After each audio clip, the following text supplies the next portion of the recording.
We covered scoring on both sides of the ball. Last night we covered a deep dive into the offensive side where it was just kind of the key statistics, yards per play, passing yards per play, running yards per play, all that stuff.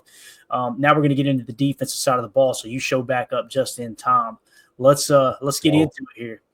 I think you'll be pleasantly surprised at how well this defense played last year. All right, below is a breakdown of the 2024-2025 Green Bay Packers defensive rankings. Let's start with team opponent yards per play. We finished 5th in the league, only allowing 5.2 yards per play as a defense. Gentlemen, that is a top 5 defense, officially a top 5 defense. Now, when you look from the year before, they were sitting at 5.4. So you got better, not by a whole lot, but if you use last year's 5.4 to this year's standard, you would have finished tied for 13th. So that's the difference Jeff Hafley made last year, was going from 13th in opponent yards per play all the way up to 5th. Jacob, that catch you off guard at all? It kind of did. So technically, aren't we? We're in 4th, right? Tied for 4th because they got the little tie there between the Jets and Denver. Like that, I would not have guessed that we were actually. I mean, I think it's a we'd be 5th. Just to correct you, yeah, we'll be 5th. The Jets they're tied for 2nd and 3rd, so one of them's got to be 3rd. I got you. Okay. So, not that it matters. It is an interesting metric, man. I mean, you look at what's the teams were surrounded there: Philly, Jets, Denver, Houston, Green Bay, Baltimore, San Fran. That's a pretty impressive grouping there. And like you said, we improved from last year. Obviously, down the stretch, when you look at the last 3 games and the last 1 game, not necessarily the type of improvement that you see with certain other teams that actually went on and,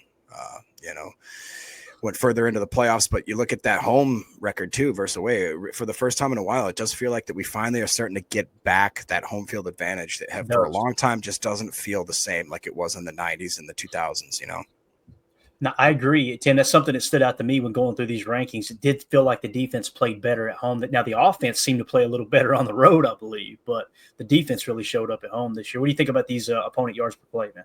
Yeah, no, that's a great point that Jacob just made there. And playing better at home is something that I've complained about a lot in the last few seasons about teams just coming into Lambeau and boat racing us. It's something that's got to stop. And I think last year was the first step in the right direction, other than a few boo-boos at home. Other than that, they played really well, extremely well. And I would anticipate that this defense is going to hang around, whether it's points per play, yards per play, whatever. We're going to hang around somewhere in that top 5 to top 10 range, I think, with Hafley. Although there is truth to the sophomore slump logic, second year as a coordinator. You've mentioned this before, Clayton. There's more on tape for teams to scheme against. So it's really going to be up to Coach Hafley and his staff as to how they're going to disguise some of these looks and get creative with new looks and utilize this defense to its full potential. We've got some new pieces to play with this year, so I'm excited to hopefully not seeing a sophomore slump, but a year 2 in a Hafley system, kind of a big step forward for this team. Yeah, completely agree. All right, opponent yards per game, they were actually 4th, allowing 313.2 yards per game. Guys, that's a significant jump from the previous year where they had 345.4. To put that into perspective, 345.4 would have put you in the 22nd spot on this list, 21st, 22nd, somewhere around there. Instead, the Packers are 4th at 313.2. Ahead of them, the Tennessee Titans, Houston Texans, and, of course, the Philadelphia Eagles, who were dominant at 288.6. Now, it's easy to look at last year with the Packers and say, man, that was at Joe Barry bend but don't break quarters coverage, right?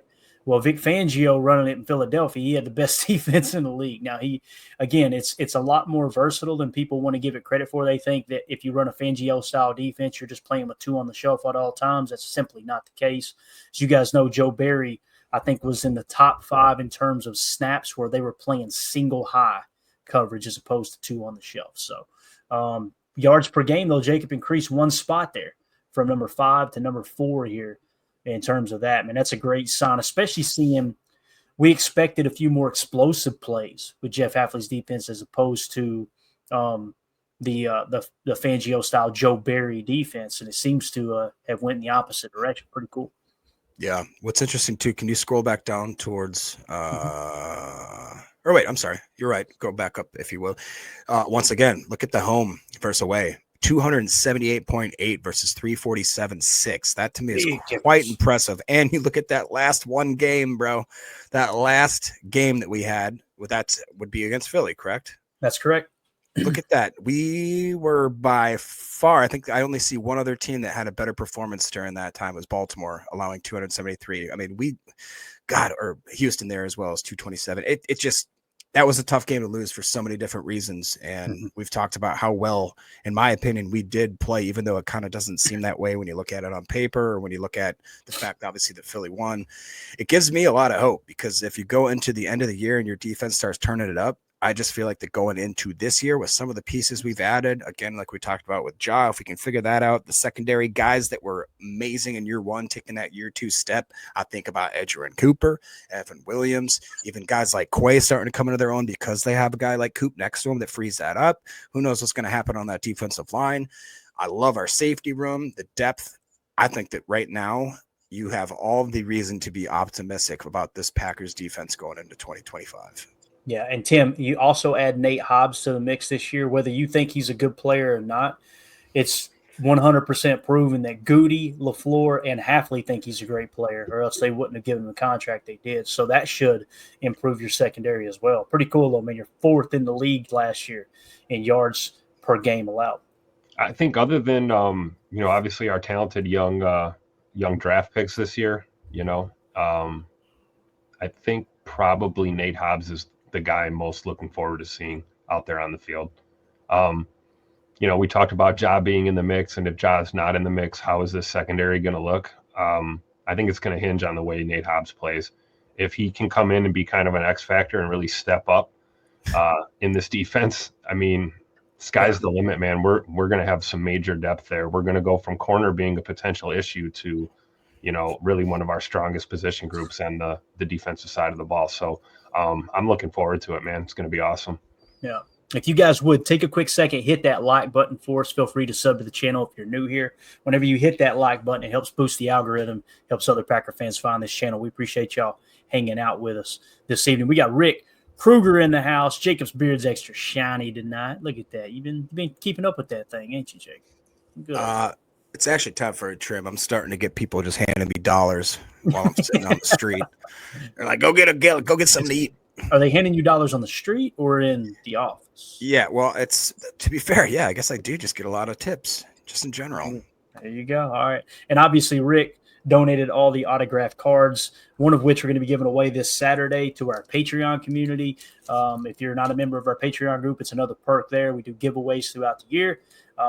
This is a really cool one. If you can see it, an autographed Lucas Van Ness rookie card. So nice. Donated by Rick Kruger. So again, all you got to do is be a member of the $3 tier. That gets you entered into all the giveaways.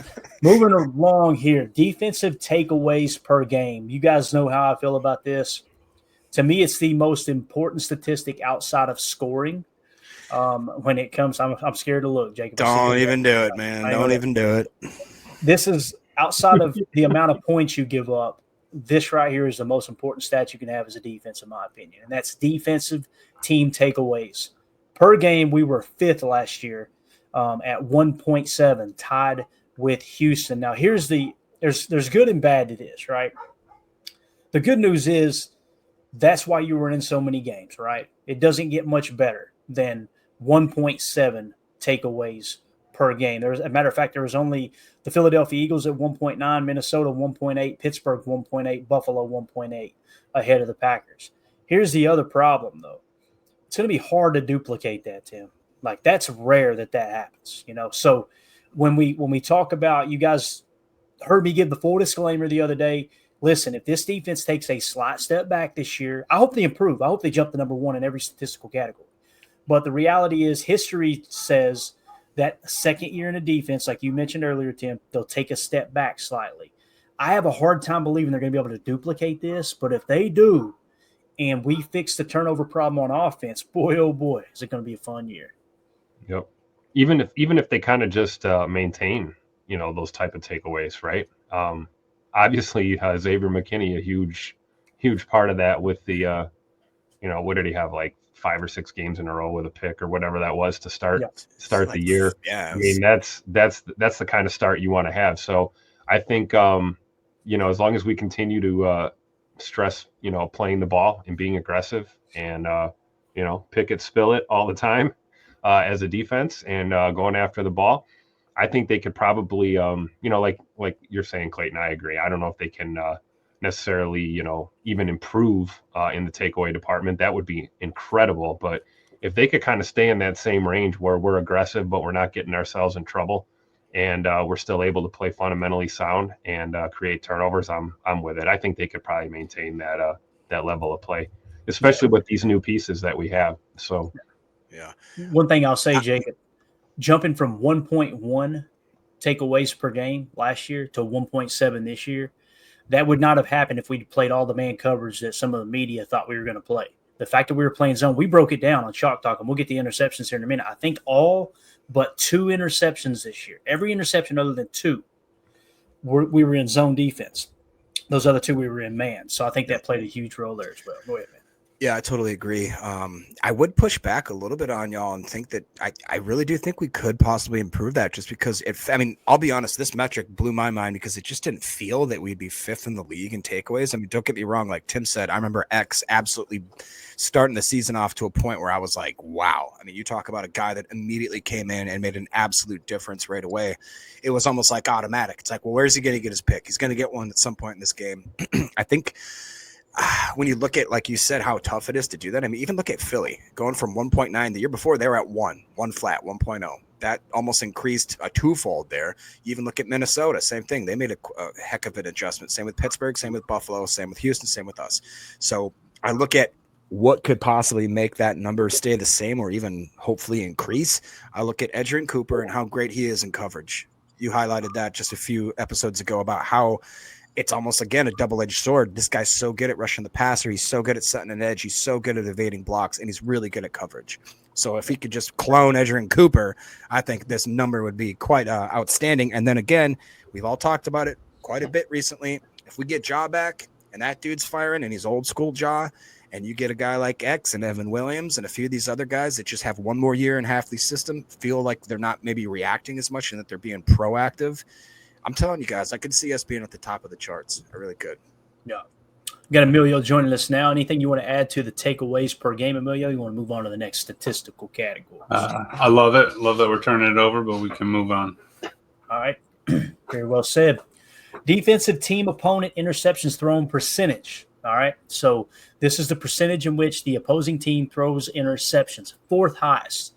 We were at 2.90% of the opponent's throws were picked off by the Packers. That's a jump from 1.45% the previous year. Houston led the way at 3.76, Minnesota 3.61, Indianapolis 2.94, then Green Bay at 2.90, actually 2 spots ahead of the Philadelphia Eagles in that regard. So I like to cover that because, again, this is great and all, the takeaways per game and the interceptions per game, but when you get to the thrown percentage, the interception, percentage, that shows you just how efficient they were at taking the football away through the air. So, yep. And it doesn't just speak on our secondary, right? It speaks on the pressure packages that we dial up front, right? Tim, you're not allowed to compliment the pass rush, Tim. I'm going to say it.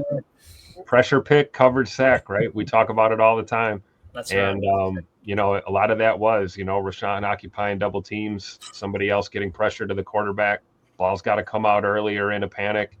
You end up getting a pick. It's just how the game is played, man.